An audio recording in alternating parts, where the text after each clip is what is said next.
Alright, today we're going to go over the NBA Finals. I haven't done much NBA in a minute, so I figured we got the matchup. We know what's going on. It's starting this week, so let's get right into it. We got the Dallas Mavericks versus the Boston Celtics, the 5 seed in the West versus the 1 seed in the East. And on paper, it looks like this could be done in 4 or 5. I'm not going to sugarcoat it or do anything like that. It looks like it could be over pretty soon just because of how complete Boston is as a team, especially if you look at the chances of Kristaps coming back, which I think he will. So then you got to think of how soon is it going to be to get him going. How do they incorporate him in the lineup because they've been on such a rhythm without him. Now, they've had not too challenging of a road, but that's what happens when you get the 1 seed. You get the easier road, so you can't really blame them too much. Like, everyone wants the easier road, and that's where you play hard in the regular season. So, it is what it is there, and they're here, right? You don't get to the finals by accident. And so, it's going to be interesting to see how Boston is going to go from not having Porzingis and doing really well to putting Porzingis in, who is not a small piece. He's not like a slide-in guy. He's a very prominent role on that team, scoring and defensively. So it's going to be interesting to see what they're going to do because they've been rocking with Horford, and it's going to be interesting to see what they do there, how they incorporate it. But I think it's going to be interesting because on paper, like I said, Boston is far and away the best team, right? Just depth-wise, you add Drew Holiday, you add Porzingis, and then you have Derek White, who is taking another leap at age like 31, 32, right? And then you have your stars in Tatum and Brown, but it's really like you see the supporting cast they have, and it's like, man, there's just no weakness in this team. It's just they're built so well, right? Built so well. And then you look over at Dallas, right? And Dallas is the 5 seed.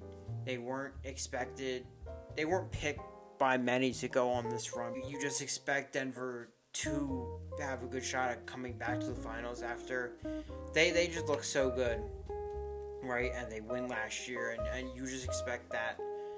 You just expect them to be there because they have the best player in the league, right? And then they get beat by the Timberwolves, who flew through, right?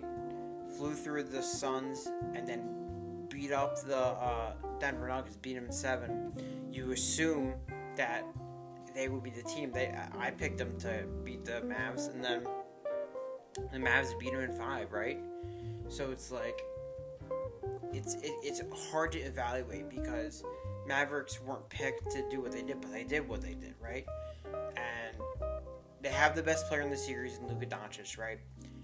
Kyrie has been so good. We haven't seen Kyrie this good in such a long time, especially this far in the season, into playoffs. We haven't seen this since 2016, 2017, right? It's so good to see him playing at this level again.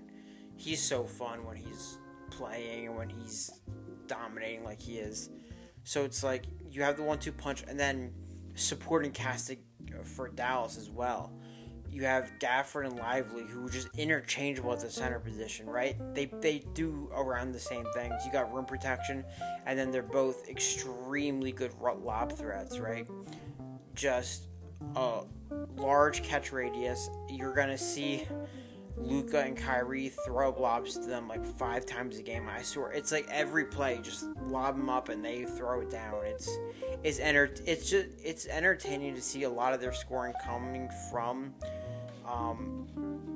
alley-oops and dunks. It's quite entertaining, and to see elite playmakers such as Luka and Kyrie play off of them so well. And then you have PJ Washington, along with Daniel Gafford, who was a mid-season trade acquisition. He's helped the defense get so much better. He's a big body that you put in, and he's been shooting the 3 really well. He's been such a important part into that team, and he's played the role so well.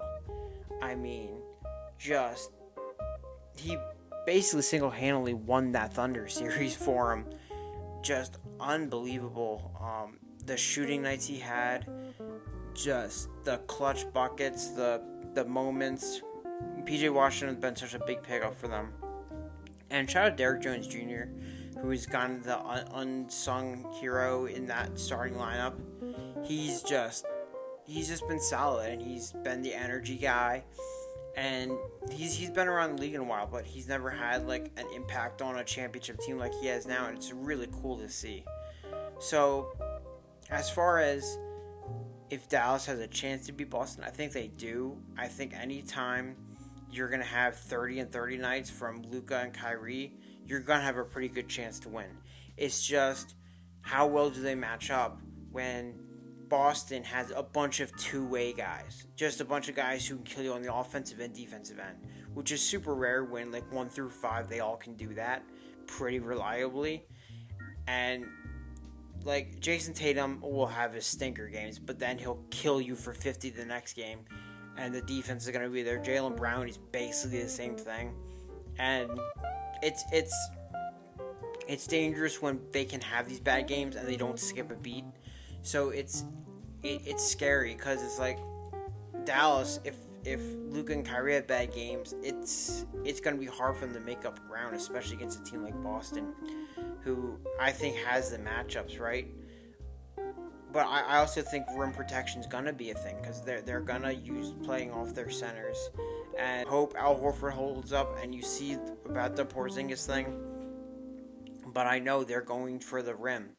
Right, they're going to play off of that, and the perimeter defense is going to be there with Drew Holiday.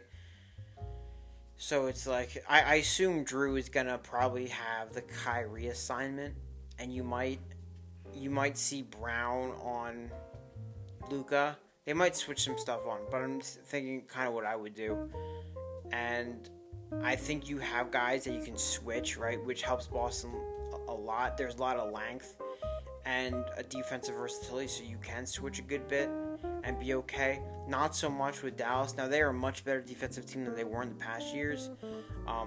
But, you know, I think Luka and Kyrie are going to give effort because it's the finals, but they're not guys that you're going to count on to make these stops.